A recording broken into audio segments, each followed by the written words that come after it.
பழனிசாமி உரையாற்றி வருகிறார். அதை நேரலையில் காணலாம். வீடு கட்டக்கூடிய சூழ்நிலை இருக்கின்ற பொழுது அவளுக்கு அனுமதி கொடுக்காம முடக்கி வச்சிருக்கிறாங்க. பல்வேறு துறையிலிருந்து அவர்கள் அனுமதி பெற்று தான் வீடு கட்ட வேண்டிய சூழ்நிலை இருக்குது.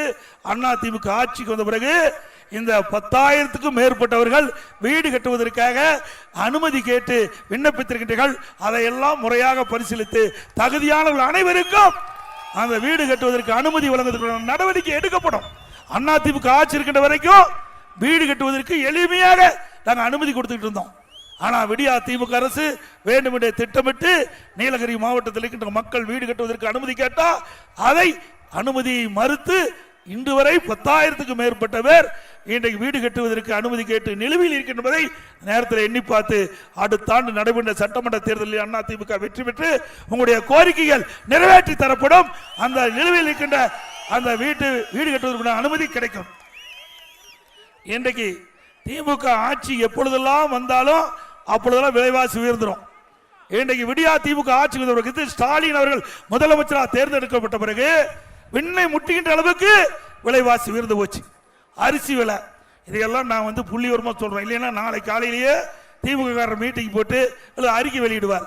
எடப்பாடி பழனிசாமி ஊட்டிக்கு போனாரு, அங்க போய் பொய்யா பேசினாருன்னு சொல்லுவார்.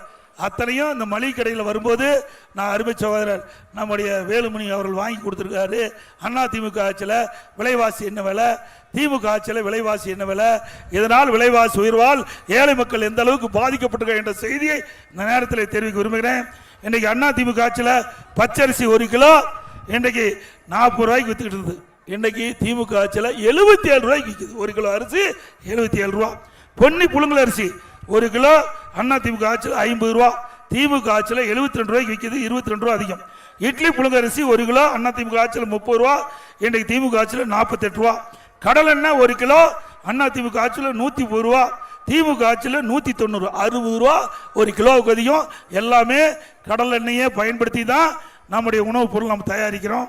அதுபோல துவரம் பருப்பு 1 கிலோ அதிமுக ஆட்சியில் 74 ரூபா, திமுக ஆட்சியில் 130 ரூபாய்க்கு விற்குது. 1 கிலோ துவரம் பருப்பு விலை திமுக ஆட்சியில் 56 ரூபா உயர்ந்திருக்குது. உளுத்தம் பருப்பு 1 கிலோ அதிமுக ஆட்சியில் 79 ரூபா, திமுக ஆட்சியில் 120 ரூபா. 1 கிலோ உளுத்தம் பருப்பு விலை திமுக ஆட்சியில் 41 ரூபா உயர்ந்து. இப்படி உணவுப் பொருள் விலை உயர்கின்ற பொழுது உடனடியாக அரசாங்கம் இதில் தனி கவனம் செலுத்தி ஏழை மக்கள் பாதிக்கப்படாத அளவிற்கு விலைவாசி உயர்வை கட்டுப்படுத்த வேண்டும். அதையெல்லாம் இந்த அரசாங்கம் கண்டுகொள்ளவே இல்லை. ஏழை மக்கள் எக்கேடு கெட்டு போனா என்ன, அதை பத்தி எல்லாம் தங்களுக்கு கவலை இல்லை. எந்தெந்த துறையில எவ்வளவு கொள்ளையடிக்கணுமோ அந்தந்த துறையில அவளை கொள்ளையடிப்பதற்கு தான் அவர்கள் ஆட்சி செய்துட்டு இருக்காங்களே ஒழிய ஏழை மக்களை காப்பாற்றுவதற்காக அரசாங்கம் அப்படித்தானே இருக்குது அரசாங்கம். உண்மைதானே?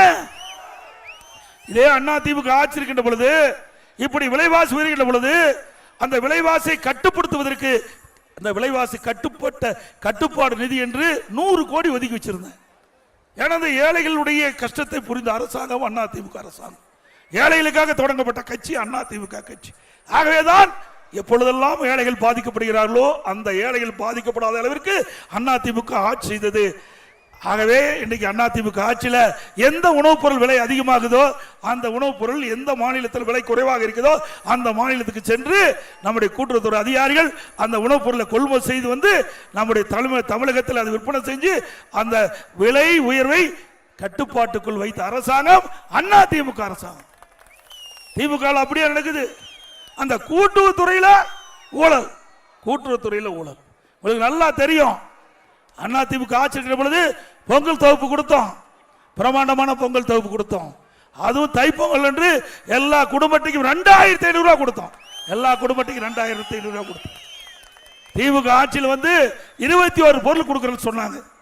எல்லாம் உணவு பயன்படுத்த முடியாத பொருள். வெள்ளம் கொடுத்தாங்க, மறக்கவே முடியாது. ஒழுகிற வெள்ளத்தை கொடுத்தாங்களா இல்லையா? அது ஏதாவது அந்த வெள்ளத்தை வச்சு ஏதாவது பொங்கல் வைக்க முடியுமா? இந்த ஏழை மக்களுக்கு கொடுப்பதில் கூட முறையா கொடுக்கல. அந்த ஏழை மக்களுக்கு கொடுக்கின்ற அந்த வெள்ளத்தில் கூட ஊழல் செய்த ஒரே அரசாங்கம் திமுக அரசாங்கம்.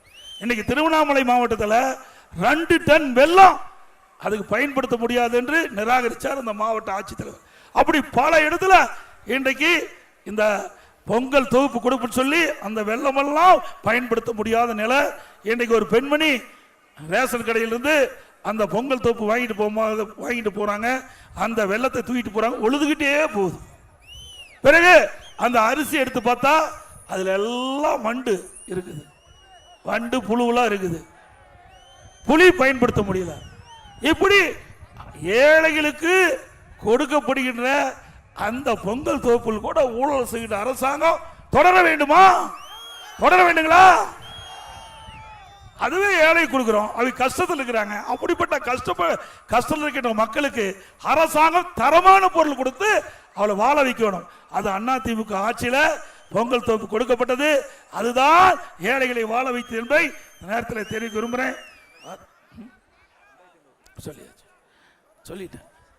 கட்டுமான பொருட்களுடைய விலை உயர்வு உங்களுக்கு நல்லா தெரியும்.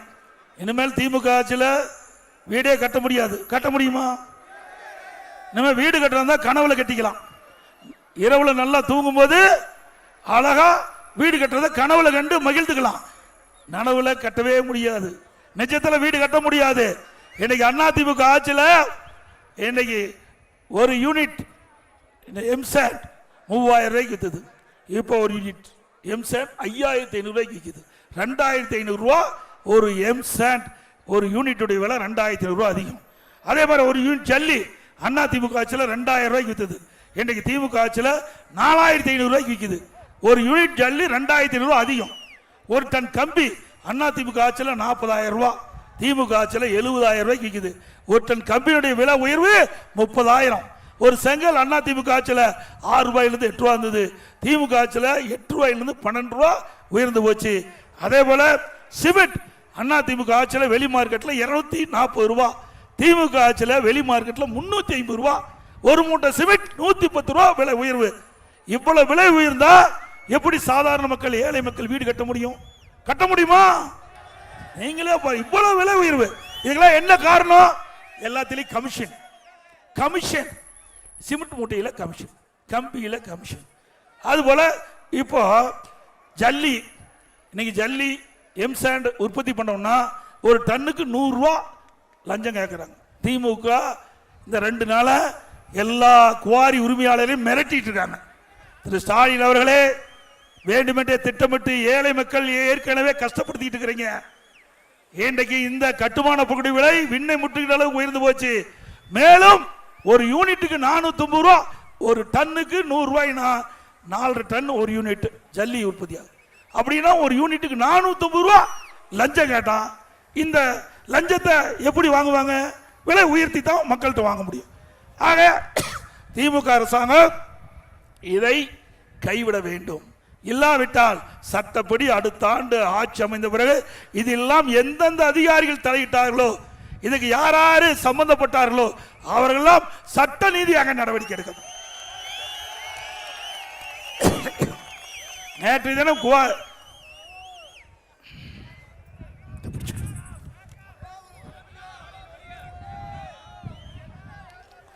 ஏன்னா இந்த ஒரு வாரமா இந்த குவாரி உரிமையாளர்லாம் கூட்டு மிரட்டிட்டு இருக்காங்க. எங்களுக்கு பணம் கொடுக்கலீங்கன்னா உங்கள் மீது வழக்கு போட்டுருவேன், உங்கள் குவாரியே செயல்படுதல முடக்கிடுவேன், இல்லை அபராத விதிப்புன்னு மிரட்டி ஒரு யூனிட்டுக்கு 450 ரூபா கொள்ளையடிச்சா கிட்டத்தட்ட 6 மாசத்துல 2000 கோடி இதில் மட்டும் ஊழல் செஞ்சிருவாங்க. மாசம் 200 கோடிக்கு 300 கோடி இதில் வரும். கிட்டத்தட்ட ஒரு நாளைக்கு 2 லட்சம் யூனிட் இன்றைக்கு ஜல்லி உடைக்கிறாங்க. 2 லட்சம் யூனிட்னா இன்னைக்கு ஒரு யூனிட்டுக்கு 450 ரூபாய் எவ்வளவு இந்த அரசாங்கம் கொள்ளையடிக்க என்பதை நீங்க எண்ணி பார்க்க வேண்டும். ஏதோ வந்தோம் நான் பேசுறேன் கேட்டுட்டு போயிடாதீங்க. தயவு செய்து வீட்டில் போய் சிந்திச்சு பாருங்க, எது உண்மைன்னு பாருங்க. நாங்க சொல்வது உண்மையா இருந்தா எங்களை ஆதரிங்க, வேற ஒண்ணு நாங்க சொல்லல. இந்த ஆட்சியில் நடக்கிற கொள்ளைகள் தடுத்து நிறுத்த வேண்டும். இப்படியா தொடர்ந்தா இன்றைக்கு திரு கருணாநிதி குடும்பம் இன்றைக்கு நாட்டிலேயே மிகப்பெரிய செல்வந்தராக மாறிட்டாங்க. அது ஏற்கனவே மாறிட்டாங்க. மேலும் கொள்ளையடிச்சா மக்கள் தமிழகத்தில் வாழ முடியாது என்பதை மட்டும் நீங்கள் எண்ணி பார்க்க வேண்டும். அதோட இந்த பகுதியில் தோட்ட தொழிலாளர், நம்முடைய தேயிலை தோட்ட தொழிலாளர்கள் அதிகம் பேர் இருக்கிறீங்க. அத்தனை பேரும் ஏழைகள். அவர்கள் வேலைக்கு சென்றால்தான் வீட்டில் அடுப்பெரியும். அதுபோல தோட்டல காய்கறி தொழில், காய்கறி பிளே ஸ்டோர் மற்றும் ஆப் ஸ்டோரில் இருந்து பாலிமர் செயலியை QR கோடு மூலம் பதிவிறக்கம் செய்யுங்கள். செய்திகளை உடனுக்குடன் பெறுங்கள்.